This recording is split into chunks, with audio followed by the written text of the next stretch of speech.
Rosberg pense que Norris remportera le titre en 2025. Lando, il est le favori pour l'année prochaine, pour gagner le championnat. Il n'y a pas de raison qu'il ne soit pas favori. Parce qu'à la fin de cette année, McLaren était la voiture la plus forte. Il a été marginalement plus fort que Piastri au sein de l'équipe. Il devrait donc être le favori. Moi, j'espère qu'il y aura une lutte entre plusieurs. De toute façon, je veux aussi que les pilotes Ferrari jouent le titre mondial. Pas que Norris, pas que Piastri et pas que Verstappen. Parce que lui aussi, il va sûrement le jouer aussi. Ne soyons pas naïfs. Ce que nous avons encore vu, ce sont des problèmes pour lui. Il a quelques démons intérieurs dans la tête. C'est ce qui se traduit par l'une ou l'autre erreur. La plus notable était celle de Singapour, où il menait la course avec 20 secondes d'avance.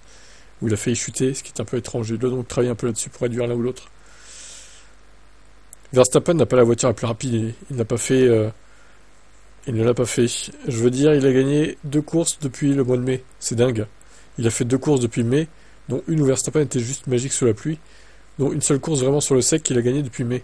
Vous n'allez pas gagner le championnat du monde dans cette forme l'année prochaine, contre Lando Norris. Donc je dirais que Lando est le favori. Ouais, ça dépendra... franchement, ils vont peut-être trouver une solution Red Bull. Faut pas non plus les enterrer trop vite.